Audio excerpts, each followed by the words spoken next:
Bom dia, esse é o nosso TCC de Meio Ambiente da Escola Técnica Estadual de São Paulo. Nosso tema é análise dos impactos no solo a partir do uso de agrotóxicos e seus consequentes efeitos de insalubridade. Bom, o grupo é composto pelo Caio Vital, pelo Daniel Iude, por mim, Gabriela Pinheiro, pelo Henrique Medeiros e pela Larissa Balazina. Agora eu vou começar a introdução e falar sobre a importância do solo. É altamente plausível a importância do solo, levando em consideração que desse meio que a gente retira o nosso alimento, e também é desse meio que é realizado vários ciclos biogeoquímicos, como o ciclo do carbono, do nitrogênio e da água. Essas relações ecológicas dependem da vida microbiológica do solo, onde a mesma mantém a qualidade do solo. Bom, agora eu vou falar a questão do solo enquanto a parte da sociedade e esse processo evolutivo e contínuo durante os anos. Bom, lá na pré-história, com o nomadismo no período paleolítico, era uma época onde o homem ele era nômade, então teoricamente ele não tinha nenhum vínculo com a agricultura, nem com a terra, afinal a agricultura não existia, pois ele se alimentava apenas de caça, pesca e coleta. Justamente porque ele não dominava a agricultura. Com o passar dos anos veio a Revolução Agrícola lá no Mesolítico, ao Neolítico é o período de sedentarismo, né? Bom, com o surgimento da agricultura, o homem ele meio que fica preso à terra, então ele consegue produzir alimento e isso gera um crescimento na população e melhor qualidade de vida. Com isso, milhares de anos depois, lá no século XVIII e XIX, veio a Revolução Industrial, aquele boom populacional. Então, com o aumento da população, logicamente, teve que haver um aumento alimentício. Pouco depois da Segunda Guerra Mundial e com tudo mais que aconteceu, veio a Revolução Verde, nos anos de 1960 até os 1980 ali. Bom, a Revolução Verde tem origem, né, como eu falei, após a Segunda Guerra Mundial, ali depois de 45, ela basicamente constitui um uso melhor da tecnologia para produzir alimento, né? Bom, agora nós vamos nos aprofundar na Revolução Verde, porque ela, diferente das outras mudanças de comportamento no tratamento do solo, ela tem um grande diferencial porque ela é uma revolução recente e permanente. As consequências dela ainda estão presentes na sociedade e seus produtos ainda são aplicados. Bem, como o Caio falou, ela ocorreu a partir de 1960, no contexto do pós-guerra, tanto é que as tecnologias químicas vieram todas, quase todas, desse momento de guerra em que eles começaram a usar produtos químicos. Logo em seguida, a gente tem que caracterizar essa Revolução Verde. Ela é caracterizada com o conjunto de inovações que criaram um novo modelo de cultivo. E esse modelo de cultivo tinha como base o pensamento de aumentar a produtividade do setor agrícola através de estudos e tecnologias, como, por exemplo, a inserção de maquinários, a modificação genética das plantas, a fertilização do solo e, principalmente, os agrotóxicos. Esse último é o que a gente vai focar no nosso trabalho, porque ele é extremamente utilizado nos dias de hoje e todas essas tecnologias tiveram um pressuposto, que foi acabar com a fome no mundo. Porém, não acabou com a fome e ainda trouxe outras consequências, como, por exemplo, esse surgimento da produção em larga escala e essa consolidação do agronegócio como nós o conhecemos hoje. A Revolução Verde, ela tem diferentes interpretações e também tem diferentes pontos a serem analisados. De um lado, nós temos os pontos negativos e dos outros, nós temos os positivos. Primeiro, falando dos negativos, nós temos que a Revolução Verde não resolveu o problema da fome, tanto é que isso acabou com o discurso humanitário nesse momento científico, nessas descobertas, e aumentou a concentração de terra, um tema de desigualdade que nós vamos abordar daqui a pouco. E, por último, ocorreu a migração dos pequenos produtores. Aconteceu uma diminuição e eles tiveram uma redução. Mas, por outro lado, nós temos alguns pontos positivos, porque a produção aumentou, você tinha mais materiais, você tinha menos desperdício, você não perdia plantações, então aconteceu uma redução dos preços e, consequentemente, um aumento da produção. Bom, aqui nós temos um gráfico que reflete como que essa fome se distribui no mundo. Esse dado é um índice que se chama GHI, é um dado mundial, e nós podemos perceber, através da análise desse gráfico, que a fome, que é o verdinho mais embaixo, ocorreu uma estabilidade, então não mudou a condição das pessoas que passam fome, só que o que aconteceu foi uma redução da mortalidade, o que reflete uma realidade em que não acabou com a fome, mas que não acabou com a subnutrição, mas aconteceu uma redução da mortalidade. Então, essas pessoas não necessariamente não passam mais fome, mas elas estão numa condição de subnutrição. Bom, quando a gente fala de consolidação do agronegócio e da desigualdade do solo, a gente tem que contextualizar o que causou isso, né? Como se dá? Inicialmente, a gente tem uma exclusão por parte do Estado, né? Que começa em 1850 com a primeira lei de terra, a lei número 601, que determina que a propriedade só pode ser legalizada a partir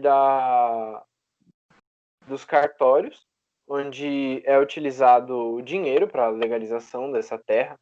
Então, a partir daí começa uma exclusão das pessoas pobres e dos ex-escravos, que não têm essa capacidade monetária para pagar por esse produto, esse bem que é o solo para produzir. A partir daí, a gente pode trabalhar a questão do período de pós-abolição, que é um período entre 1888 até 1930. A partir do fim da escravidão, né, a gente tem o surgimento principalmente do campesinato, que era caracterizado pelas pessoas pobres, né, os trabalhadores do campo que perdem a oportunidade de ter uma terra por não terem capital, e principalmente a mão de obra campesina que vem da Europa, os imigrantes, que ocupam um grande espaço entre o campesinato brasileiro, e também são, muitas dessas pessoas também não têm posse de terra, né? Mas é aí que surge justamente o problema agrário na política do Estado brasileiro, que exclui essas pessoas. Mas aí, a partir do tempo, ele é incluído nessa política, a fala do problema agrário, só que por um período da ditadura eles param de falar sobre isso, sobre a democratização da terra, o acesso, e aí com a volta e a redemocratização surge o MST, que busca pressionar o Estado para fazer essa distribuição de terra e fazer com que isso não seja tão desigual. Bom, a hipótese do nosso trabalho era de que o solo de um local com agricultura sustentável seria mais saudável em termos químicos e biológicos que um solo de local com agricultura convencional. A nossa outra hipótese era que os agroquímicos poderiam causar uma degradação grande na esfera microbiológica e na camada superficial do solo, afetando assim o ciclo de nutrientes. Já o nosso objetivo era analisar os agrotóxicos das culturas convencionais e agrosustentáveis, por meio da cromatografia a gás, e observar tanto os aspectos químicos quanto os aspectos biológicos, para comparar as culturas e os possíveis efeitos dos agroquímicos.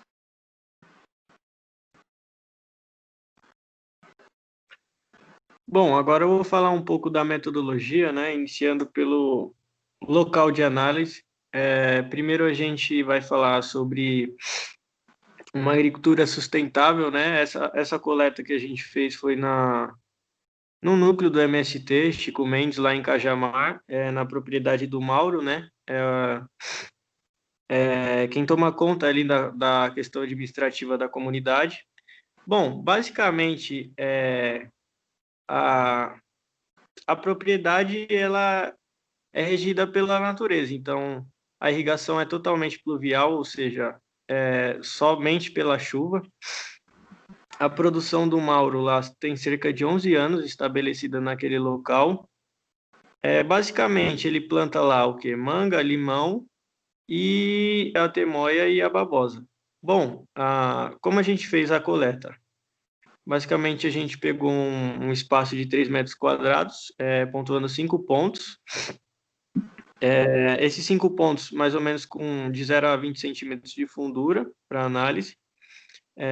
Eles foram coletados em zigue-zague e a gente fez a homogeneização e a coleta do solo, né? Aí tem algumas imagens do local, tem até a plaquinha ali do sítio Chico Mendes. A questão do 100% orgânico também é bem presente nas propriedades de lá, né? Bom, agora o segundo local de análise já é uma agricultura convencional. Eles são feirantes, então eles usam alguns produtos químicos, né? Bom, os agentes ativos usados lá são o DESS, né? A deutametrina, e o Lanart, que é o metomil. Bom, a irrigação de lá ela é feita por aspersão, com o uso de água subterrânea, poço e tudo mais. A propriedade deles já está estabelecida no local há 50 anos, fica na região de Guarulhos. A produção ela se resume basicamente em hortaliças, que é o que? Alface, couve, hortelã, salsa, cebolinha, entre outros. A coleta de amostras lá, a gente fez em fileiras de 1 metro por 12,5, 3 pontos por fileira e a mesma profundidade de 0 a 20 centímetros e outras um pouco maior de 20 a 40 centímetros. Foi feita a homogeneização e a coleta do solo igualmente na outra propriedade também. Bom, aí nos slides está presente a foto, né, da agricultura que é feita, né, principalmente de hortaliças, como eles são feirantes, é mais focado nisso aí, como eu disse, couve e tudo mais, e aí está a imagem para vocês darem uma olhada. Bom, agora a gente começa a identificar os processos, as análises que nós fizemos. A primeira análise foi o método da cromatografia a gás. Nós fizemos no laboratório de química da USP, com a ajuda de uma profissional do laboratório. E a cromatografia é basicamente um processo de separação e identificação dos compostos, dos componentes que existem numa mistura química.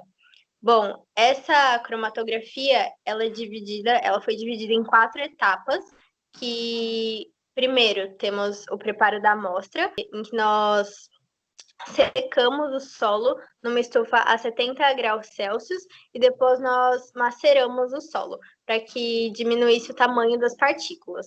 Em seguida, nós fizemos a extração, que é basicamente você adicionar solventes líquidos na amostra. Em terceiro lugar, nós temos o clean-up, que é um processo mais complexo, mais demorado, em que você realiza basicamente a filtragem da amostra, retirando os componentes que não interessam na análise, que não são necessários, limpando essa amostra e concentrando ela cada vez mais. Nós utilizamos nesse momento um equipamento semelhante a um destilador e fomos fazendo várias etapas até chegar na coluna cromatográfica, em que resultou em uma amostra que, por final, passou na última etapa, que é a determinação de compostos, passando essa amostra resultante do clean-up num cromatógrafo. Agora eu vou falar sobre a metodologia das análises químicas, né? Onde o levantamento do pH foi realizado com fitas de medição de pH, que variam entre 0 e 14, onde se mergulha-se a fita em água, no solo, e essa água não tem valor neutro para não alterar o experimento, e determinando o valor pela escala. Já o teste de amônia foi realizado um reagente lab com teste, para aquário, em que as 2 amostras de terras maceradas foram diluídas em água e inicialmente colocada água na proveta até a marca, foram adicionados o reagente 1 agitando e o 2 agitando, com seus respectivos intervalos. Para obter o resultado final, foram utilizados a escala de cores fornecida pelo teste e definido o valor da amônia total, medimos a temperatura das amostras e comparamos com a tabela de leitura do teor de NH3. Quanto à microbiologia, nós fizemos todos esses processos de análise em casa. Então, a gente utilizou a gelatina incolor e sem sabor, com a adição de um concentrado proteico, que é o caldo de carne. E, a partir disso, a gente esterilizou o meio de cultura na pressão por 20 minutos. E, para inocular a placa, a gente utilizou uma solução salina. E, a partir dessa solução salina, a gente adicionou nela uma quantidade de solo e mexemos para que os micro-organismos se misturassem nessa quantidade de água salina. E a partir da precipitação desse solo, a gente adicionou uma alíquota no meio de cultura e colocamos na estufa a uma temperatura média entre 25 e 30 graus por um período de 36 horas. Os resultados e a discussão, os resultados das análises químicas, em relação ao local de agricultura convencional e agricultura sustentável foram em relação à amônia total em ppm, foram 0,034, 0,017, o pH foram iguais para os dois, e o carbono total foi de 15,9 e 2,7. Esses resultados têm a ver com a utilização de fertilizante guano na agricultura convencional, que ele acelera o ciclo do nitrogênio e influencia no carbono total também. Isso não quer dizer que o solo sustentável não tem uma qualidade inferior. Pode ser também em relação a uma diferença geográfica mesmo do local. Bom, observando superficialmente aqui a primeira extração, são solventes que a gente conseguiu tirar das amostras de solo. A gente percebe que a segunda camada tem um pouco mais, parece ser mais concentrada, mais escura, e a amostra orgânica parece ser menos amarelado, que indica menor quantidade de compostos, assim, por uma análise visual.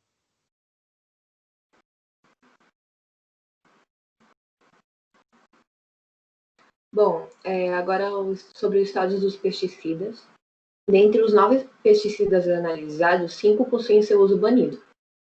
É importante ressaltar que alguns desses pesticidas, como alfa-BHC, beta-BHC, o lindânio e o heptacloro, foram banidos devido à sua toxicidade, volatilidade, alta persistência no ambiente e sua capacidade de bioacumulação. Entre esses agroquímicos, o lindano e o heptacloro foram achados em ambos os sistemas de manejo, enquanto o alfa-BHC foi encontrado em apenas no local da agricultura sustentável. Bom, aqui para a gente ter uma análise, visual do que a gente obteve de resultado, a vermelha é a agricultura sustentável, o amarelo é a primeira porção do solo da agricultura convencional e o verde é a segunda porção. Então, a gente pode perceber aqui que a segunda porção do solo, o verde, ela apresenta quantidades maiores, como do sulfotep, do diazinon, da atrazina, do lindano e do heptacloro. O que isso quer dizer? A gente consegue observar que esses compostos, o solo é mais permeável a eles, então eles conseguem penetrar em camadas mais profundas do solo. Já o molinato, por exemplo, ele tem uma camada, na camada superior do solo, ele fica mais retido. Então, o solo não é tão permeável a ele. E, no geral, a gente pode observar que, por exemplo, do sulfotep, do molinato e do lindano e o heptacloro, existem quantidades menores na agricultura sustentável, mas ainda existe. O sulfotep, a gente encontra ele, ali a gente percebe que ele está acima de 250 nanogramas por grama na agricultura no sustentável. E já na agricultura convencional, por exemplo, ele está numa proporção muito maior, ele se encontra entre 600 e quase 1.000, né, nanogramas por grama, então a gente percebe uma quantidade grande dele, e isso é devido à sua grande persistência no solo. Então, a concentração total de compostos que a gente pode perceber na camada superficial do solo de agricultura convencional, a gente tem 726 nanogramas por grama de compostos, isso no total. Já na segunda camada, a gente tem 1.100. Então, a gente percebe que esses compostos são bem permeáveis e eles acabam atingindo camadas mais profundas do solo, se concentrando nessas camadas. Já a agricultura sustentável, a gente percebe que tem, assim, praticamente metade do que era presente na agricultura convencional, e isso praticamente é devido, pode vir de outras produções da região, também pode ser por lençol freático, então existem diversas fontes de contaminação, e principalmente pode ser da última produção, 20 anos atrás, que utilizava esses produtos, esses agroquímicos. Já observando o resultado da análise microbiológica, a gente percebe uma diferença muito grande entre essas duas amostras, né? Primeiro, na agricultura convencional, a gente analisou 3,75 vezes 10 a quarta unidades formadoras de colônia por grama de solo. E já na agricultura sustentável, a gente tem um número, assim, 12 vezes maior. É um número 42,9 vezes 10 a quarta unidades formadoras de colônia. Então, a gente percebe que, muito provavelmente, o uso de agrotóxicos tem um afetamento muito grande na vida microbiológica dessa agricultura convencional, e muito provavelmente por isso que, apesar de eles usarem guano durante a produção, o número de amônio, de NH3, é apenas o dobro da produção agrossustentável.